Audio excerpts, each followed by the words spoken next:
Welcome to Methods Talk, the Methods at Manchester podcast. I'm Professor Emma Bannister, the Director of Methods at Manchester. In this episode, we meet Sophie Woodward, a Professor in Sociology at University of Manchester, Jolene Sheehan, Co-Director of Joy Ethic, a social enterprise, and Benjamin Wild, a reader in fashion narratives at Manchester Metropolitan University. Sophie, Jolene and Ben have collaborated in various combinations around their common interests in storytelling, and together they led a workshop for Methods at Manchester as part of the Being Human Festival. The workshop brought together members of the local community to share their stories around clothing. Participants were encouraged to bring items of clothing to the workshop and delve into the associations, memories and connections these special items held. First, I asked them to each say a few words to introduce themselves, starting with Sophie. My name's Sophie Woodward. I'm a Professor of Sociology at the University of Manchester. I'm also the Vice Director of the National Centre for Research Methods, and I'm Co-Director of the Morgan Centre, and I carry out research into people's everyday lives, the special interest in their clothing, but also in the material culture, so that is the objects that they keep in their home. Thank you. Jolene? My name is Jolene Sheehan. I run a community interest company called Joy Ethic. One of its main focuses is bringing people together through connection and stories. My name is Benjamin Wild. I'm a reader in fashion narratives at Manchester Fashion Institute, which forms part of Manchester Metropolitan University. A core strand of my research is thinking about storytelling within fashion and using that as a vehicle for behaviour change. Thank you so much. We've invited you all along because of your use of storytelling in various different ways within your work, and also because you came together to do a session for us as part of the Being Human Festival. This was a community event where we explored the use of storytelling in relation to fashion and clothing. But I first wanted to start by sort of talking a little bit about how you each use storytelling and narratives in general in your work. So I wondered if we could start with you, Sophie. Yeah, sure. So I think I'm interested in everyday life, and I'm interested in the stuff of everyday life. So that is diverse forms of material culture. And so I think when you go to people's houses and you get them to talk about their stuff, whether you want to or not, stories come out, because that is part of how they make sense of their own lives. And that's also part of how people talk. So I think stories are there, whether you want them or not. And I think when you start to hear stories, you actually realise how powerful they are in letting you understand how someone has got to where they are, but also things like their hopes for the future as well. And so I'm interested in people's stories, but I'm especially interested in where those stories come from objects, so where the stuff prompts those stories. Because I think when you start to use objects to get people's stories, you can see that you hear stories that you wouldn't have heard otherwise, but also that I think people are kind of surprised sometimes by their stories. And I think that objects themselves have their own stories, and we can understand that stuff by looking at it, by hearing about it.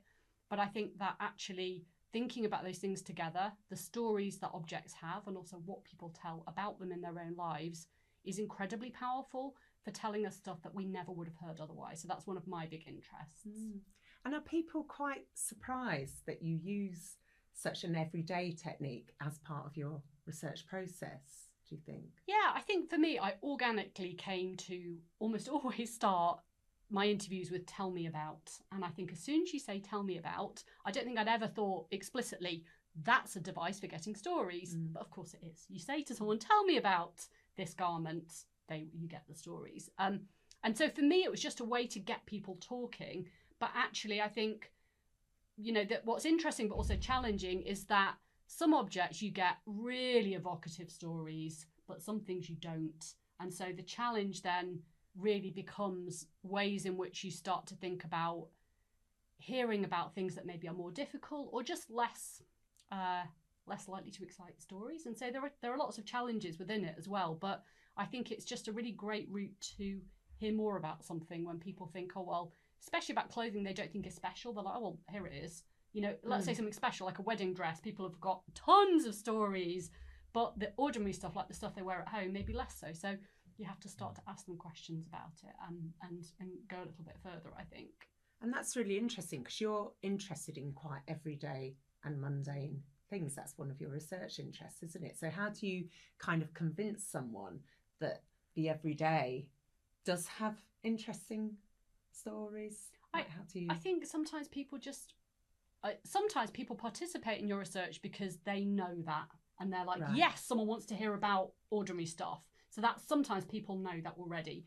But other times I think people come to that realization by talking to me. And I think that actually the research interview is something that obviously it benefits us, but it does benefit people themselves. And I think obviously that's part of our ethical commitment to people, right? To make sure that they get something out of it. But actually, I think sometimes it also allows people to realize that this stuff matters. And, you know, I've had occasions where you do an interview with people and afterwards you do a bit of a debrief and they say, I really enjoyed that because I feel like my things matter. And actually that's really powerful. And you realise that they probably sort of felt it before, but it's like a validation. Somebody else has listened to my story and thinks that is interesting. And so I think it's a really powerful, the act of doing research, I think, is the way that people sort of sometimes come to realise that. That's really interesting. And I know that we sort of talk about particular people being really good storytellers and other people might not consider themselves good storytellers. Does that have a bearing, or are we all good storytellers in our... I think we tell stories in different ways. And I think if you look at, let's say, an interview transcript of the most recent project I did on dormant things, that's the things people keep they're not using. There are examples of transcripts where I have asked a question and you get a page of talk. And I interviewed one woman in particular who was stunning. I could have listened to her all day. She was just such a powerful storyteller.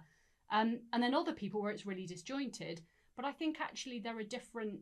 Some people are more used to narrating their lives and they do it either just in ordinary conversation, it's where they're from, it's part of how they think about themselves, whereas other people possibly do it less. And I think it doesn't mean that a story is not powerful if you've interacted with them, if you've gone off on tangents. Sometimes you return to it at the end of an interview. I think sometimes we just have to think that there are different conventions or ways of telling stories, and someone might not appear to be eloquent, but actually our job as an academic is to make that feel like an eloquent story, because we're really thinking that actually that story is just as important. It might not be as beautiful. I might not print it out and show it to everyone, but the story itself is still just as powerful, I think.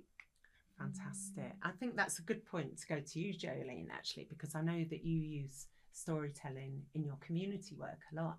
I wondered if you could tell us a bit more about that.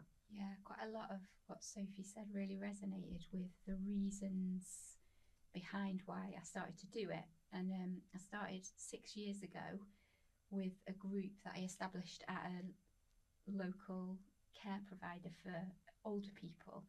And I'd been volunteering there and hearing little stories and snippets of stories as I did so.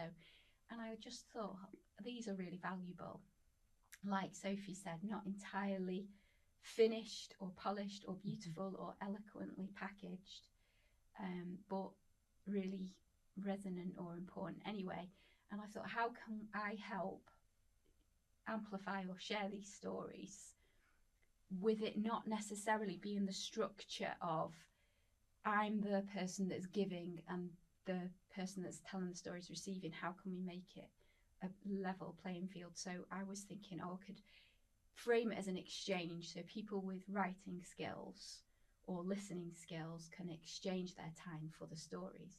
So that's where Stories of Our Lives started, and I did it over 4 weeks, 1 August 2019, and then it kind of evolved from there. And what I learned was, what's really important to me in storytelling is that people get time to, and a space around the stories that they're telling, because I think a lot of, not necessarily in academia, which is why I'm really pulled to working with you guys, but in,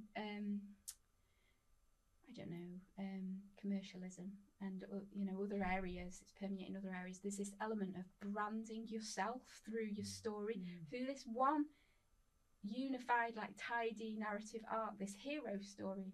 I was sharing earlier that I often think of it like we're all supposed to tell these superhero origin stories of the adversity that we got through and how we bear those scars, but now we're better. And often our stories are not like that, you know? They're always evolving. And what I've wanted to do in my community work is, as much as possible, create a space where there's a focus point, like an object or a theme, that we can be united in our exploration of, but not have to perform that. You know, we're like this conversation, our ideas are evolving as we share them, but there's enough space for us to be able to reflect on what we're sharing and think, is that true? And is it something I want to keep saying, or can I change my mind, and can I change my story? Because often with this branding idea, the hero's journey stuff, it's almost like, oh, we're finished and we're now having to sell it to somebody or make an impact. And that's really limiting.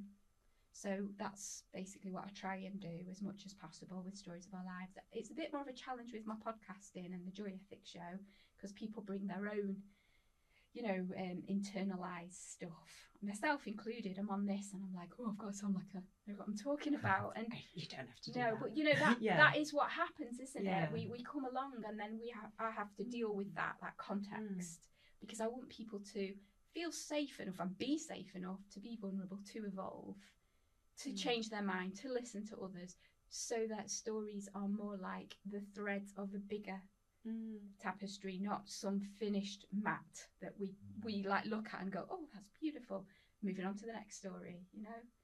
That's so interesting. I think what you're saying about the cultural expectation that we tell, we all have a perfect story, and I think actually a lot of what you're talking about really resonates with this idea of untold stories, but also unfinished, and I think that's such a powerful idea. And it goes back to what you were saying, I think, about these ordinary objects being representative of the ordinary is worth talking about generally, and that people sometimes, the people I think with the best stories, whatever that means, sometimes the most interesting, powerful stories, is because they're subtle and they speak to us on a deeper level, rather than something that might move us for a minute and then we move on. They like change us, because we can really notice within ourselves those unfinished things, those messy things. And the power of the everyday rather than the extraordinary, because the extraordinary is extraordinary because it's unusual rather than something everyone can relate to. Yeah, I think life's experienced in the moment as well, isn't it? And that sometimes with these big, nice to consume stories, there's no way in because they're, you know, sealed. Yeah. But those moment-to-moment experiences remind us that, oh, that's when change can happen. So have you felt that during your work, do people sort of grow in confidence in their ability to be storytellers and the worth of their stories, I guess? Yes, I think that's something that I found really interesting. Is that something else that Sophie said that really resonated is this: some people are quite disjointed, but it doesn't mean that they're bad storytellers. Like I had such imposter syndrome when I started the storytelling stuff, because I can't tell a story. Like I'm the sort of person who people laugh at my jokes because they're so badly told. That's part of my humour, is that I will get it really messed up and I'll tell the punchline accidentally at the beginning. And so when I did storytelling, I was like, oh no, I can't. How can I teach people that? But the thing is that I didn't have to, because people, through hearing themselves and hearing their stories, start to construct and edit and refine their narratives in a way that isn't for an external audience. It's more within their own integrity and within, okay, what's true, what's helpful, what do I want to put out there? And that naturally means that they get more confident, they get clearer. It's been really interesting. But I think it's also to your point that what you're demonstrating is that there isn't that one sort of master story or narrative that we don't all have, whatever society might say about it, the perfect story, that in actuality that is not the case. And in some ways it's the sort of the perfect imperfect. It's the fact that we all have different stories, different confidences in expressing those stories, and we're at different stages in those journeys, that collectively, when we're constructing narratives or making networks, that's where I think for me, in my work, the sort of the meaning and excitement comes from. Yeah. Will you say more about that? What is the bit that really gets you feeling like it's going somewhere where you hear a story, if it's not the finished off thing? I mean, I think it's probably actually thinking back to a recent Stories of Our Lives session where we were using a ball of wool to make sort of physical connections as we were talking. And I think that as an exercise I thought was really beautiful, because it evoked so clearly and very powerfully how we are joined, how we do have connections. And I think again, fighting against that sense that there's a perfect narrative in all of us. And of course there's not, but I think there is almost a sense of resisting that we need to kind of challenge that. And I think through the work of engaging with people's stories, it helps me kind of affirm that in myself, but I think also with others. And I think as you were saying, Sophie, that when people tell a story, that sense of validation, and I think one of the reasons that storytelling in all of its forms is so powerful, is so compelling, because it is that sense of affirmation that our stories are worth something to ourselves and to those that listen. I think you're right. That validation element is, and even if it's just telling an interviewer, or even if it's like in a community group setting, somebody listens to something and nods and says that's interesting. You know, it's a moment of feeling like it's okay to say that. And I think that what's interesting, I find as well as a researcher, is that I think the hearing of the stories as well can change. And what's really interesting is if you think back about stories that people have told you and the ones that resonate, and they're not necessarily the ones that people themselves would think or that you would think. And actually that itself, I think, is a really interesting thing, isn't it? What resonates with us too. Yeah. I think it's really interesting from a research point of view, the actual framing of interviews as stories as well. And I wonder whether that makes it more relatable for somebody, kind of, you know, a participant in a research study. It's because stories are so much part of our everyday life, rather than an interview where we think of being on show, kind of the sort of power dynamic, and usually you want something and it's up to somebody else to give it to you or whatever.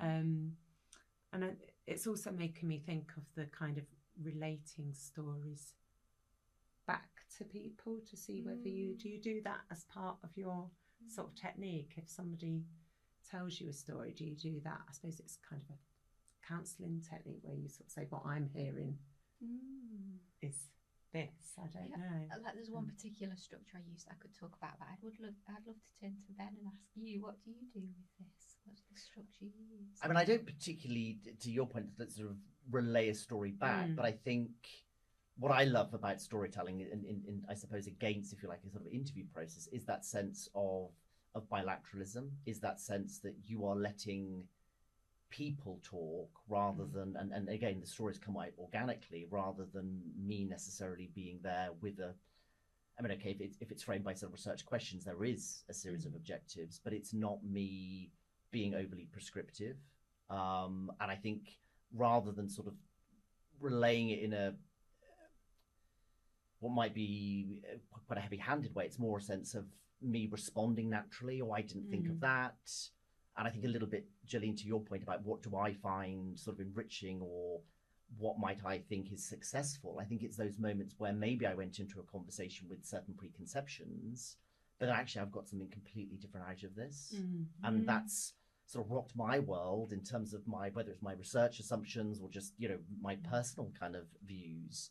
And I like it, I think, when you can almost have that, I mean, wrestling sounds too adversarial, but where you're sort of grappling as you're talking with someone, you're confronting your own experiences and where you're coming from. I think that's, you can really sort of feel almost the work of the storytelling as well, I think, and which I think is really interesting. I think that what you're talking about, the work of the story, is a really interesting thing, because I think as well that we carry some of those stories with us still. And I think now I can even think of several stories I've been told at different points that I still carry with me. And this has got nothing to do with because I've read the transcripts more, or because I've deliberately thought that'll be a good one for such and such article. It's actually just that through no choice of my own, these have come to carry with me and have effects at different times. And I think that sort of relates a little bit, I think, to what you're talking about. Let's sort of move to, because we're talking about stories as being powerful, basically, aren't we? And I'd be interested to hear your thoughts in particular, Ben, because I know that you've done some work and you're sort of thinking about stories as kind of affecting bigger, wider change. And I wondered if you could tell us a little bit about that. Yeah, I mean, fundamentally, I would say for me, and the sort of the premise of my research is that storytelling is a human characteristic. So I think, as we've said, across different chronologies, geographies, and cultures, storytelling is something that is fundamental in terms of helping us affirm who we are individually, but part of the communities that we form part of. And I think in an age where news becomes fake, where facts are alternative and negotiable, I think there's something for me about storytelling which is, I think, inherently inclusive. Yes, there can be pernicious stories, but I think the act of storytelling, crafting and sharing is a very inclusive form. But also it's very flexible in terms of the forms it can take, whether it's kind of complete or incomplete. I think that enables us, it seems to me, to grapple with a lot of the complexities that we have in our present in terms of political polarizations or feelings of sort of loneliness and disenfranchisement. And I suppose I think about that specifically with relation to the fashion industry. And maybe this is a little bit, Jolene, to your point about that idea of a sort of perfect narrative, because I think when we superficially think about the fashion industry and a lot of the sort of the stories that it is perhaps most readily associated with in terms of aspiration, in terms of status, the positivity, but also the great harm that that can do.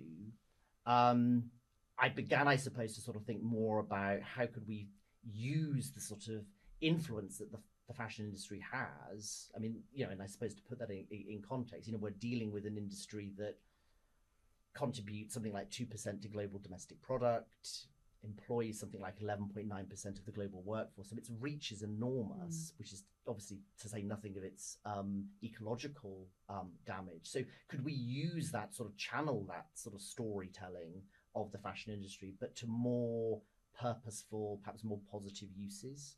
And I think a report by the United Nations in 2023, which was really urging the fashion industry to sort of use its marketing engine to change notions of aspiration, to make us sort of decouple, I suppose, newness from notions of aspiration, that if something is new, that somehow makes us a better person, or if it's new and it's a certain brand, that sort of, I don't know, inflates our egos or changes us in that way.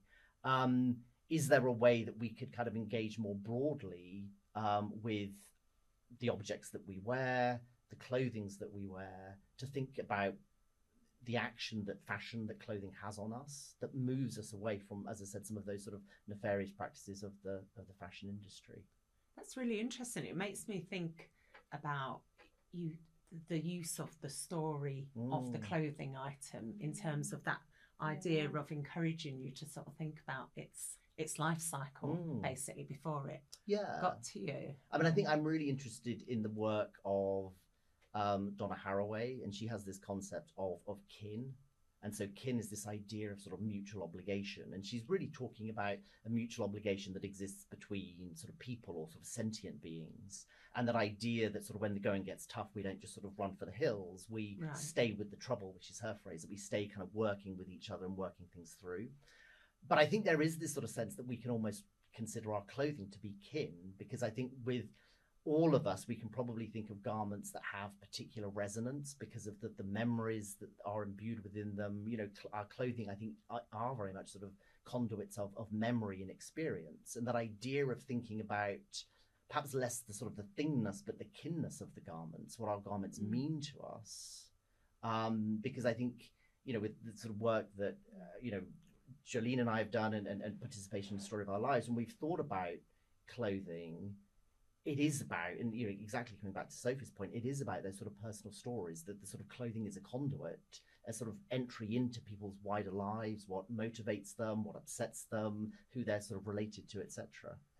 And that almost goes directly against fast fashion, I guess, because that's kind of, your clothing doesn't need to have a story. It's here, then it goes. Yeah, but I think there's something really interesting in the different levels of stories here, because there's the stories that the fashion industry tells us, there's the stories brands tell us. There are cultural stories of what people do with stuff. And I think one of those stories is that with fast fashion, we just get rid of it, it's irrelevant. But actually, you listen to people's stories, loads of people will have something that is a fast fashion item that's supposedly disposable, that actually, it turns out, has just become like so important to their lives. And I think that finding ways for those stories to be told, I think, is really important, because actually we can start to realise that we can still form these important kind of bonds with things, but also we can hear other people's stories. And I think actually one of the big questions then is, how do we change some of these cultural narratives? And one person's story is not enough, but maybe collective or the hearing of other stories is a humbling process. Maybe where we can start to think differently. Yeah, because I think that is one of the challenges. I mean, in terms of sustainability within fashion, I mean, these discussions and debates within academia and beyond, I mean, they're not new. But I think something that we do need to confront is the fact that there are sort of myriad sustainable alternatives that have been proposed over the years, but the take-up of them has still been remarkably low. And so you now sort of have research saying that, if we take the sort of G20 nations, that if we are to meet sustainable targets, we need to reduce garment consumption by anything between 60 and 75%, which seems ridiculous on the basis of how we currently operate. So I think it is, as you said, sort of complicating some of those sort of narratives and thinking about our individual relationships with our clothing that can maybe help to do that. I mean, that moves us, I think, very well onto the session, the workshop that the three of you did for us, because that was focused on people's relationship with their clothing. And just to give a little bit of context, it was a chilly Saturday on a Saturday morning in a church in Hume. It was part of the Being Human Festival, and the three of you very kindly came together, took some time off and ran a session for us at Methods at Manchester. And I was just absolutely wowed, both by the three of yours contributions, but what you sort of managed to encourage from the participants there. And I don't know if Jolene wants to sort of start by sort of saying a bit about the session, what it was all about. So it was a real weaving of our previous work together. So Sophie I've worked with before on object-based storytelling, and Ben has been coming to Stories of Our Lives, so like as a participant, and through that conversation and then a session that you did earlier in that month, I think it all moved together to be something similar to Stories of Our Lives, but something beyond it. So the structure was, we invited people to bring a garment along that was meaningful to them. We asked them to reflect individually, maybe with notes or just with thoughts, and then they connected in small groups and talked about it. And I think that relates back to what we're saying as about these stories being part of a process rather than something that they brought along finished. This is what I want to say. A lot of them just grabbed something and said, I don't know what to say, but now I do because I've had time to reflect. And then those who wanted to shared something at the end. So that's what the structure was. But something I just wanted to say was that it was really impactful beyond what I thought it would be. And there was 3 things that happened that I'd love to share. So something that was personal to me that was really impactful was, and I've asked her permission to share this, by the way, somebody that's been coming to Stories of Our Lives for about 4 years, who her heritage is, she's Irish Catholic, brought up, but she converted to Islam 20 years ago. She only recently has started wearing the hijab. And I've seen this visual story change, of how she wears stuff. And she's shared a little bit, but she's never really said anything about it in the sessions. But that day, because it was about clothes, not only did she wear her own choice of garment, but she brought a prayer dress, and she shared a story about how close it made her feel to women in Gaza. And it was, everybody there was really moved by that story. And for me personally, what it meant was it reinforced this thing of our narratives being so layered and shifting, and how we can think we know somebody and get their values, because I've spoken to this woman for years, but that one moment of her sharing that garment and what it meant for her really shifted everything into place of like a puzzle of, this is another piece I get now. This is why you're wearing the hijab. It's not just it's a political act of solidarity as well as something about your own relationship to faith. So that was one thing. And then 2 other quick things. There was a woman there that weirdly was doing about to do a PhD in something to do with fashion, stories, something to do with addiction. And she was just like so excited that this was on, because she, there was nothing like it, and it was just amazing for her. So she found that really impactful, and it's really helped her in a PhD application. And then a third woman that knew your husband had done a PhD in technology of fashion, and she went on to then lead a session in recycled fashion and sustainability and sewing for women in the community in Hume, partly because of the session that we led. So that for me is just like that one morning, and there were lots of other things as well, but I'll try and keep it fairly short. Just so many things come off these connections. Unfinished stories. Exactly. Like things kind of just progress. people make these connections by meeting each other in this space of, it's not just telling a story, is it? It's like talking about ideas. That's what happens, I noticed, talking about ideas and our values, and then naturally I think people want to do more with that. So yeah, I've loved it.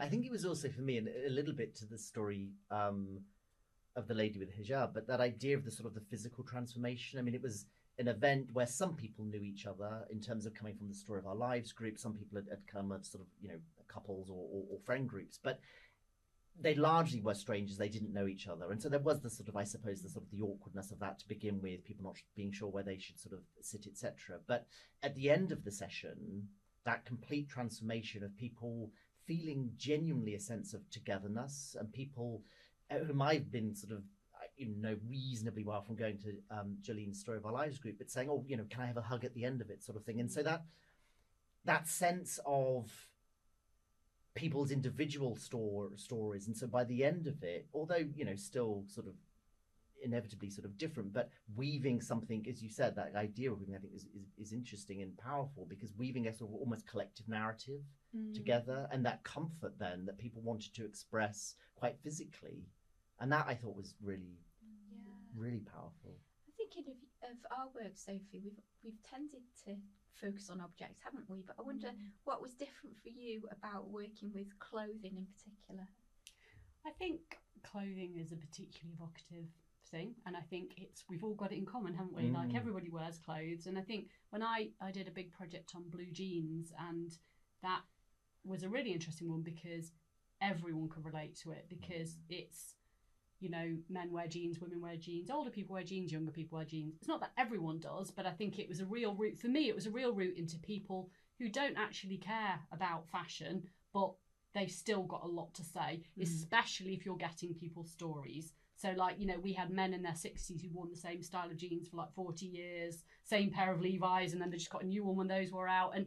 And so I think that for me, that made me think that clothing is unbelievably universal, but it's also, you can get really personal stories from people who actually aren't hugely into, they don't know any brands, maybe, they don't follow fashion, but they've still got a very powerful sense of themselves through clothing. And I think what I found really interesting about the event we did is that most of the work I do is in people's homes. And so they tell me incredibly personal stuff, and they enjoy it because it's someone's hearing something. But what I found really interesting in that context of being, yes, it was public in one sense, in that it was collective, there were people there, but it was private in the sense in which that it was only those of us in there. But people were sharing really personal stuff, and they weren't just sharing it to their group. At the end, when you asked people to share, they stood up and told those stories. And I thought that's so interesting. And I wondered, actually, if we'd said when people came in, stand up with your garment, tell the story, I don't think they would have done. I think it really helped, for example, that Ben stood up and, we had the story about your sports top. I love that story. And I think that really helped, because then people think, okay, I can tell my story too. But also I think sitting and listening to other people's thinking, this is all okay, isn't it? And then sharing it. And I thought that was really, I hadn't anticipated that, and I thought it was really nice, actually. And the stories were so different, weren't they? It was, which reflected the sort of diversity of the people who'd come along. I mean, I think you kind of alluded to this in terms of your feelings afterwards, but I felt like there'd been a shift in the room, and it was that kind of thing where you have to finish because you've rented the hall for a certain point, but I felt like people would have stuck around. Actually, it felt like people had come together, they'd shared something about themselves, and that there'd been a shift in how people were relating to each other. I think there's a hunger I sense through this work I've been doing.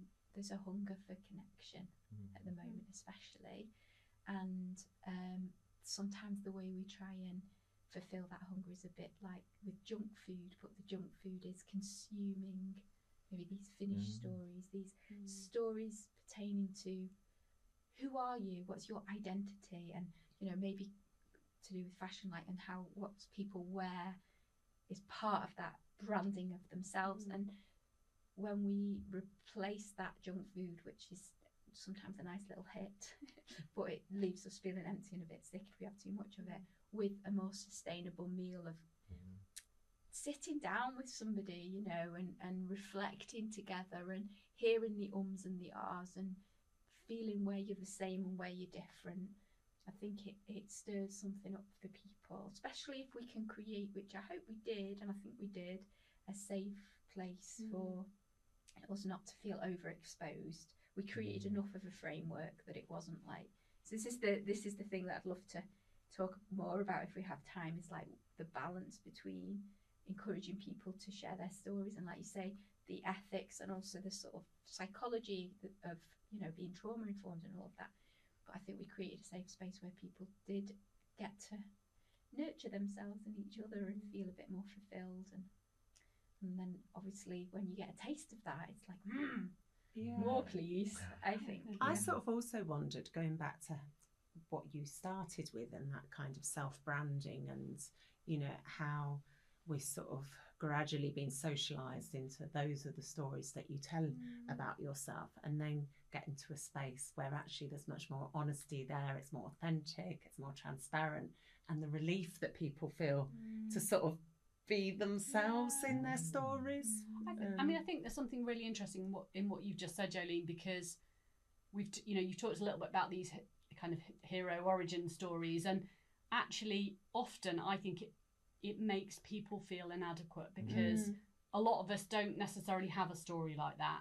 But what I think we tried to do, and we did in the event we ran, is that people felt good listening to the other stories. They thought, actually, my story is valid. And I think that is a really important thing to think about. And I don't think I've thought about it in those terms before, that actually sharing stories, it shouldn't be about someone feeling like, oh, I can't share mine, mine's boring, mine's no good. It's about thinking, actually my story is just as important as your story, and I hope that that's what people get out of it. And I think it is then the effect the story is creating a space where we're saying that there isn't one that's better than another. These are all just powerful in different kinds of ways. I think something about the framing of stories as something that like as vehicles for things to be sold or to or sold by, or that also involves having certain archetypes or characters where we're like either the victim or the hero. We don't want to be the persecutor, we want to be the rescuer or the victim, because that's okay, because then somehow some good can come of it. And I think sometimes it's just a little bit more complex than that. We can be all three things within one day, and often it's not that dramatic. So I do deal with that a lot, where people come along and they often there's like an 89-year-old woman that comes that has been an activist for 60 years of her life. And she's like, I don't know if I've got anything interesting to say. She is awesome.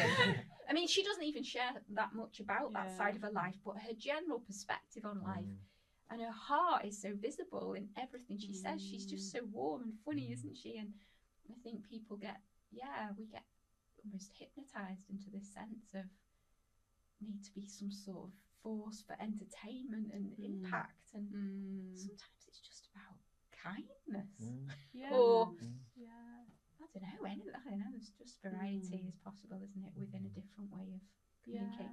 So like what about you, Sophie, when it comes to chatting to people and getting these different sides of them? Does that remind you of anything in your interview process? I mean, I think I do life histories with people as well, where I get them to tell me about their life, but I also do really specific, like object-based stories or wardrobe-based stories, or show me you're under the cupboard under the stairs and tell me about the stuff. And those are quite different, very different what you get, because I think you do a life history, they're hugely valuable, but people are trying to tell you about, this is who I am, and obviously it's very edited, but it's hugely valuable in lots of ways. but they're telling you this is who I am and this is how I've got to where I am. Whereas the stories you get through the stuff, I think, is often you get to some of those, people are still trying to present themselves in a certain way, but you get to some of those ambivalences and stories, that things that maybe make them think, you know, then that it doesn't necessarily fit into an overall narrative they've presented. And I think for me, that's what's really appealing about getting object stories, is that we get to the wonderful complexity that is humans. And we're, you know, we are all like that, aren't we? Nobody is saintly or demonic. I mean, maybe some people are, but most of us are a complex mixture of, you know, we've done some things we're slightly ashamed of. We've also done some things we're pretty proud of. And I think stuff gets to that. And our relationships are similarly complicated. We have ambivalent feelings about even people we love. And sometimes we can get to that by thinking through stuff, or such as clothing or through objects, in a way that I think sometimes that's harder just with a straightforward interview, I think. Yeah. I mean, I think that's what I like about the Being Human Festival, the event being sort of public, you know, to your point, Sophie, that sense of joined by the sort of universality of clothing, but also at the same time, it brings out the sort of the differentnesses of our own experiences, engagements with it. So I think, you know, to what you were saying about needing to sort of complicate and bring out and identify the different layers of stories, whether you maybe have those sort of master narratives or whatever, the hero, etc., but how do we relate to that in terms of not being that perfect body shape, whatever it might be. I think there's a confidence that comes when you are sort of together. You have that sort of connection of the universality of dress, but we're coming to that as individuals.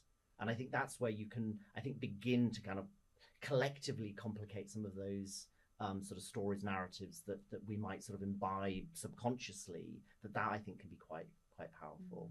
Yeah, that's interesting. So did I mishear, or are you saying that you want to encourage people to break it down more to their individual perspective? Well, I think we saw that with the sort of Being Human Festival. I mean, I think, I mean, it's from memory, but I don't actually think the sort of just even the term fashion sort of came up once. I think what struck me was that sense of sort of longevity. It was people talking through the garments. They were very much a conduit. It wasn't necessarily so much about the sort of the materiality as such. It was about what the garment sort of represented and how the garment facilitated their growth, whatever that might be, through trauma, through something that was, you know, a happy experience in terms of the wedding dress, etc. I think there's something really interesting. So going back to the example you brought up in the Being Human Festival, sorry to keep going back to it, it's such a great one, but it's about your, you know, sport shirt from school. And I think there's something really interesting about an old garment that doesn't necessarily in any way represent, oh, I'm the same. It represents change. And I think that's a really interesting thing, maybe that fits in to what you're saying about longevity. Maybe it's not just about longevity of style, it's also about longevity can also be about a change in someone's life. Exactly. You know? Yeah. And so that isn't a garment that, as I think I said, I wear a great deal, but yes, I suppose I keep it because it represents that change, and that makes me feel, I don't know, more confident, or, you know, a sense that I overcame some of those demons and whatnot. Yeah. I feel like you need to tell the story of this garment. Sorry, I keep bringing it back. But... It's not. I didn't bring it with me. So it was a rugby top that it was part of my sort of PE uniform that I would have worn, I guess, from the age of 11 to 16, that sort of period. And it's sort of bright yellow, which in some ways should have been an attraction because that's my favorite color. But it was the fact that it was my PE kit, and I was always more sort of academic. Everybody knew it. And this was a single sex school. So there was, I think, an expectation that as a boy, you loved the outdoor sports. And I missed that memo.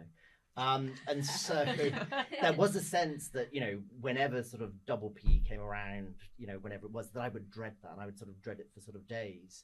And so I hated this garment. I kind of hated how it made me feel, and I very much projected into it. This was the sort of, you know, I guess as a mark of humiliation, inadequacy, or whatever.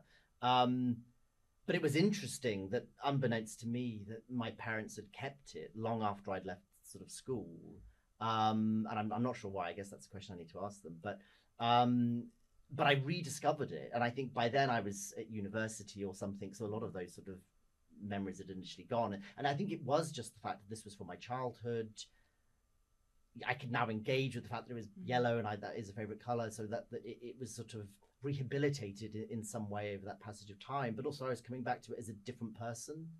And now there was also maybe a bit of a pride that, I'm now in my later 20s, but I can still fit into, I can still wear a garment from the 60s. So that there was an element of that. I'd be lying if I said it wasn't. But it was the fact that, yes, I was coming back to this garment after a very long time of not wanting to engage with it, not wanting to kind of confront it, and seeing it very differently, I think, and seeing me very differently through it, I think.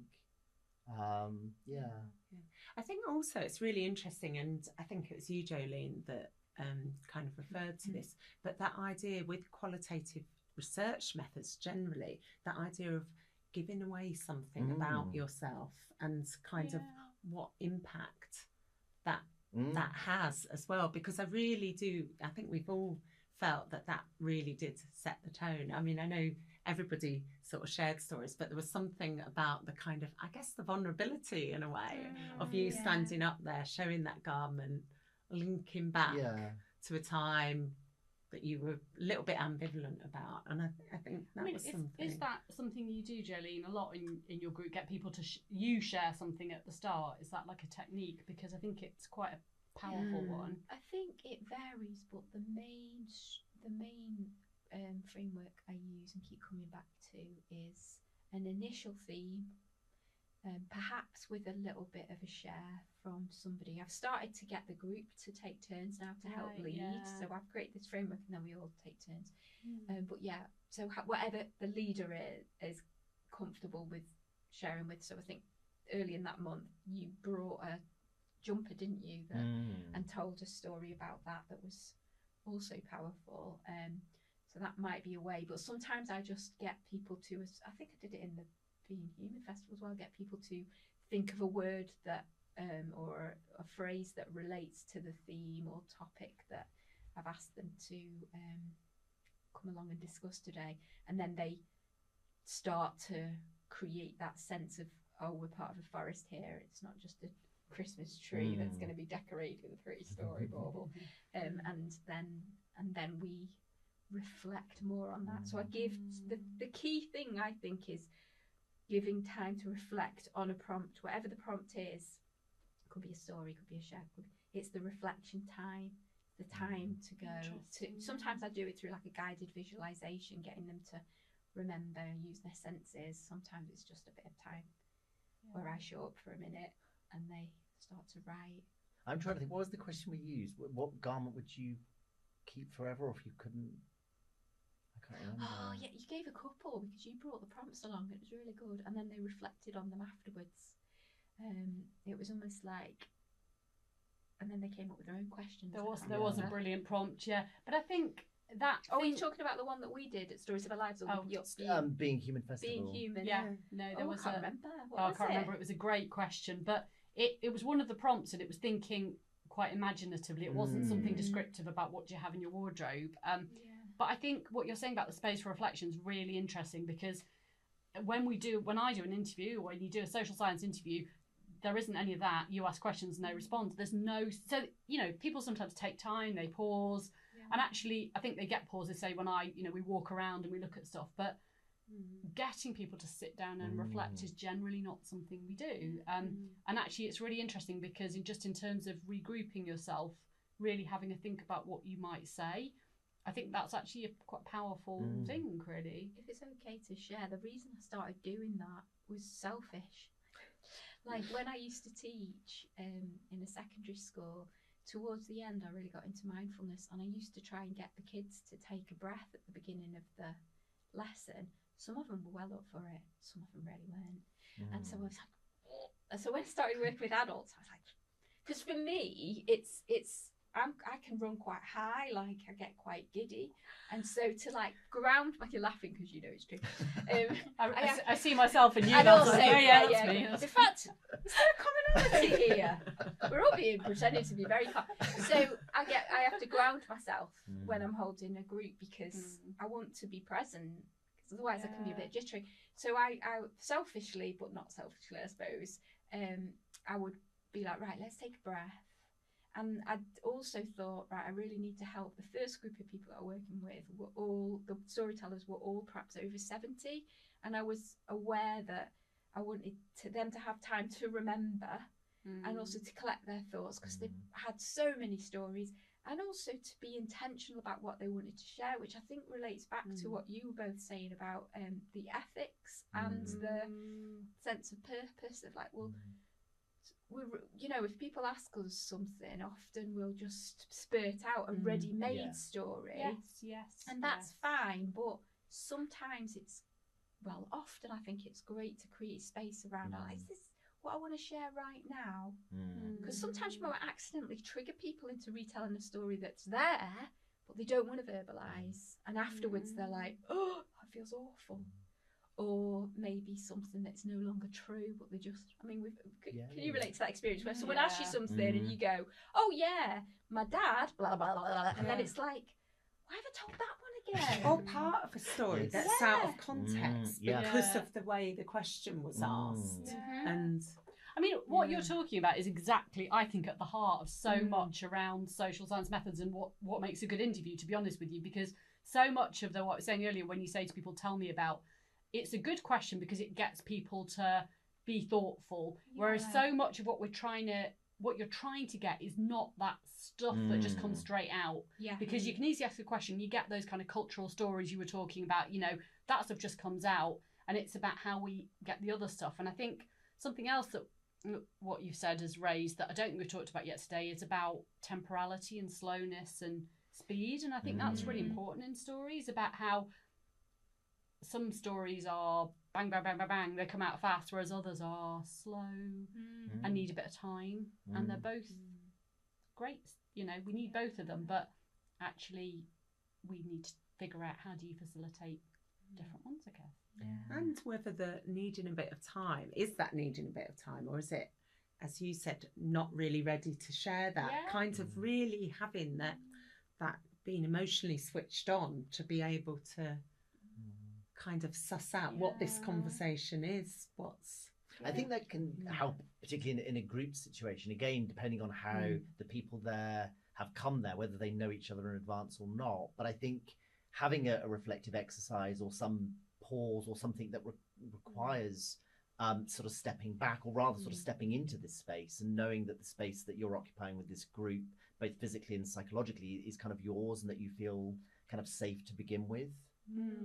Because I get, you know, again, using the example, if I kind of story of our lives, when I came to that group, I was aware that this was a group that had been running for several years. I was the new guy, so there was, I guess, some sense of anxiety or, you know, anticipation about what this might result in. But I think, I can't remember exactly what it was, but, you know, the nature of an activity at the beginning, which kind of brought us all together, and it almost created that sort of, you know, a benchmark, a point from which we could then work together, I thought was... and you know, I'm just thinking how lovely it is to get to work with people over many years. Because the people do change, but the culture grows and doesn't solidify in a sort of calcified way. It sort of gets deeper roots. And then I feel like people like you, it does take shared values, people like yourself that come along, and you just seem to just go with it, and it's like you've been there forever. And I think that's because over the years my practice has evolved, but the group's massively evolved. So there's some key people that if I say, can you just share what we do, they'll go, and that is the kind of story you want them to tell in a blah, blah, blah way, like, we'll do this, we do that, it's all about this is how you feel safe. And it's like, that takes time, and we don't always have that time when we're asking people for stories. I'm thinking about, you know, podcasts like I do, people come along and they know they've only got an hour, and we have to kind of like, it's so the relationships over years allow those stories to evolve beautifully, or over months, and sometimes we only have a little bit of time with people, so it's dealing with that in your work, I imagine. I think it's difficult, and there's no kind of right way to do it. But what I'm also interested in, and this is still stories, but it's writing, is actually the writing of stories, because I've done a lot of stuff in people's homes, but I've also done stuff where I've got people to write. And I know that Jolene and I have talked about this quite a lot before, but where I got people to bring along a dormant thing, and I just piloted it. I thought, let's see what happens, and bring along a dormant thing, and they swapped each other's and they wrote about them. And what was really interesting is how writing is a very different kind of storytelling, but also it has that space. Generally, it has that space for reflection, because people aren't necessarily responding in the moment. But if you ask people a question, tell me about this, they'll start talking, whether they've got anything to say or not. And you might be lucky, it might be the right thing. You might have to push a bit further if it's not. But with writing, there is that space of reflection. Sometimes it doesn't mean it's a better story, because you'll often get something a bit more polished in writing, that whereas when they speak, it's a bit messier, and sometimes that gets to something else. But I think it's interesting as a different kind of sort of storytelling, that writing as opposed to the spoken. That seems the point to, I mean, I know the two of you have worked together quite a bit, and you've produced a storytelling toolkit, haven't you? Yes, with we different have, approaches to telling stories. So I just wondered, we'll definitely link to that as part of the podcast, but I don't know if there's anything you wanted to highlight about how that came about, or anything about the toolkit. I mean, it came out quite organically when Jolene and I realised that what I do as an academic is basally what she does in her group. There's an awful lot of just getting people to tell their stories. That was very validated for me, by the way. And I think we sort of realised, let's see what we could do together. It was a bit experimental, and then I think we just became really interested in what happens when you get objects to tell stories, and we just tried a load of different methods. So I've done lots of where in people's home they've shown me them, but we did some really lovely creative things like the creative carousel, and we did some more standard things where people brought along a story and then they tell me a story, and these are the kind of prompts you can use if you want to do it. But we also did other creative things where you can order the objects, or you can make up a story, and I think we just sort of put them together as a way of kind of building connections and getting stories. Does that sort of... Yeah, definitely. And I'm just thinking of the impact of that work is that I've noticed that if I am asked to do the Stories of Our Lives type structure, similar structure that I use every couple of weeks in Chorlton, anywhere else, a very quick way of communicating in a practical way that ethos of, you're safe to share, you don't have to share too much, this is just a place where we're all finding commonalities and having time to reflect. Using an object is such, and one of those ways that we managed to discover together and put in that kit. It's a really good way of getting those conversations started, because it literally anchors people. They can hold on to it, which is a physical comfort. They can think, this is what I'm talking about. Because I think that thing of, I've done sessions where I've tried to replicate Stories of Our Lives elsewhere, like I've been asked to come in, and it's a bit of a bumpy ride at first, right? Because people come in with this hunger to connect and a hunger to share, and it's almost like you have to sort of I've had to really pull them back from dumping and then going away being like, oh, that was too much for me when somebody else shared, or I said too much. And actually having an object is really useful, I think, because it's not like pulling the insides out. It's about relating the outside to the inside in a way that other people can see, and it symbolises what do I want to put out there in this thing, I think, a bit more. Yeah, and it's also that excitement, because when people brought along lots of objects, there was the excitement of saying, oh, you've got one of those, and picking up each other's. And I think there is something joyful, and we got a photographer to take photos of the event, and I use them in various things. I look at them now and you can just see joy, like, people are like, oh, I used to, so people bought like old toys and stuff, and they were having a go at them, and it was just really lovely to see that joyfulness that if they'd just been talking, I don't think we would have had the same, and lots of laughter as well. And really a few friends made in that session, that are still going. Like somebody joined a Scrabble club because someone had brought a Scrabble board, and they were like, oh, that's because I go to Scrabble club, and they were like, oh, I love Scrabble, and then they started being friends with someone else. It's really funny, isn't it? From an academic perspective, it's kind of, the role that your research methods can have, and the impact they can have, rather than you taking information from someone. If you sort of with a bit of creativity, that actually it can be part of their life and have a positive impact on you both, really, or the groups and stuff. I don't know if seems like, I mean, we've come back to which I think is a great way potentially to finish, unless anybody's got anything else that they want to say, the sort of the powers of stories, the validation that they can offer. And also I think, that's really powerful what the two of you were saying about the sort of links between what you both do in terms of your very different spaces that you work in. And also, I think that just links exactly into what you do about the impact of stories as well. Because we've done, Jolene and I did this event together, and you've talked about the kind of impact on friendships and things, and that's kind of exactly relates to what you do as well, doesn't it? I'm really excited about what's next, you know, ... Cliffhanger. Yeah. This story's got a cliffhanger, like I really want to work with you more. And we've been having chats, haven't we, about stories, emotions and clothes. Oh, and... no, yeah, we definitely don't want this story to be finished. I think that can be the other. Yeah, it is a ... isn't it? So I'd like to thank the three of you for coming along. I've just really enjoyed listening to your stories, and I look forward to the next instalment, the next chapter. Thank you very much. Oh, thank you. It's been so fun. Thank you.